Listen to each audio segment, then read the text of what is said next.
There are so many myths and misconceptions when we talk about physical activity and exercise during pregnancy. Probably one of the most prevalent is this idea that you shouldn't be exercising above 140 beats per minute when you're pregnant. This myth actually came about from the 1985 physical activity and exercise during pregnancy guidelines, where they didn't have a lot of research at that point in time about what the maximal heart rate would be during pregnancy. So they decided that they were just going to randomly put 140 beats per minute. This recommendation was actually removed just a couple of years later. They didn't even have a limit on maximal heart rate at that point in time. So this idea that you shouldn't go above 140 beats per minute has actually persisted for the last many decades. And even just last week, I was speaking to an athlete who was told this in her OB appointment. And so we have a lot of work to do to be able to remove this myth, because extensive evidence suggests now that we can go much higher than that.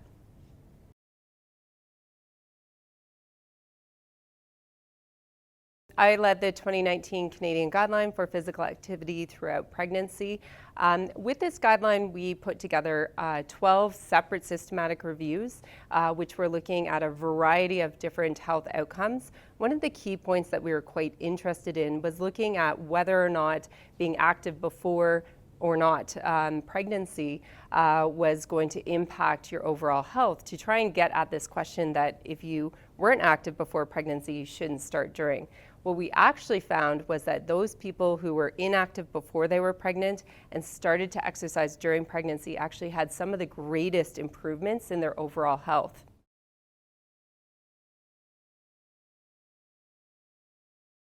So there's this long-standing idea that it's normal to pee just a little bit when you're running or jumping while you're pregnant.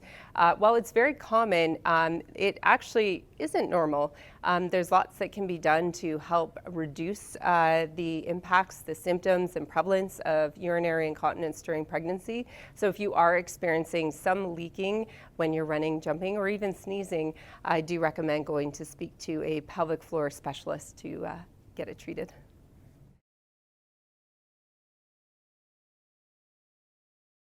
So there's a long-standing myth that you shouldn't exercise your core while you're pregnant. More recent research has actually demonstrated that you can safely engage and strengthen your core during pregnancy. This is actually extremely important activity to do while you're pregnant to help maintain your strength into the postpartum period.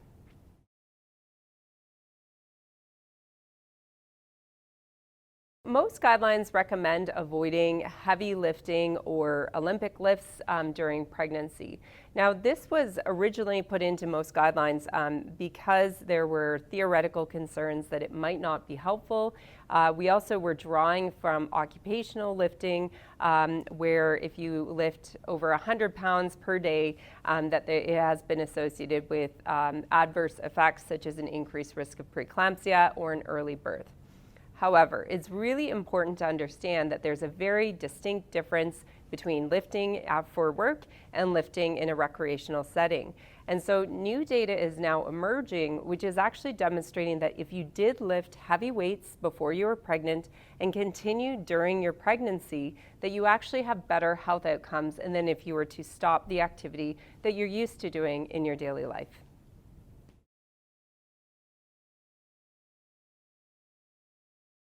Back when we did the 2019 Canadian Guideline for Physical Activity throughout pregnancy, the reason that we recommended a moderate intensity of physical activity is because that is where the vast majority of research studies were based. We actually had, at that point in time, relatively limited information about exercising in the vigorous or near maximal range. If you look at other guidelines around the world, many will recommend avoiding intensities above 80 or even 90% of maximal effort.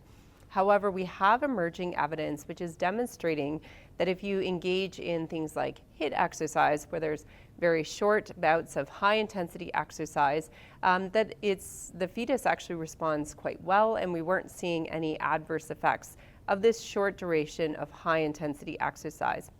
What we currently recommend in the Canadian guideline is that if you are engaging in higher intensity exercises during pregnancy, that you want to speak to your healthcare provider just to make sure there's any reasons why you wouldn't want to.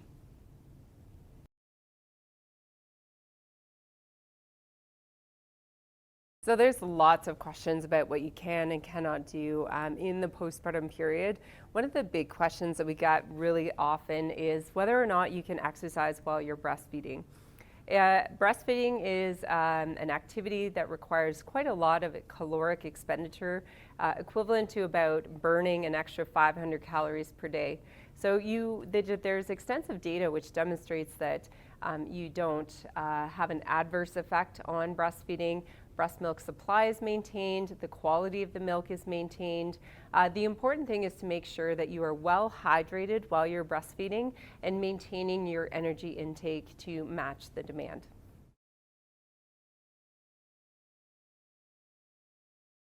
There's this persistent belief that if you have a cesarean section, that you will not experience urinary incontinence in the postpartum period. It turns out that this is not actually the case. Because of the changes that occur during pregnancy, the weight of the uterus and the baby on your pelvic floor, you can still experience urinary incontinence during pregnancy, and this can persist into the postpartum period. So if you experience leaking, if you run, jump, or sneeze, I strongly recommend going and speaking to a pelvic floor specialist. It's something that can be treated and improved. The traditional thinking was that after a cesarean section that you should not be active at all until you're cleared at 6 weeks postpartum. But there's emerging data now that's suggesting that early mobilization, so the day of or the day after you have a cesarean section, that it's really important to get up, go for a very gentle walk, and begin to increase your physical activity early on in the postpartum period, even if you do have a cesarean section.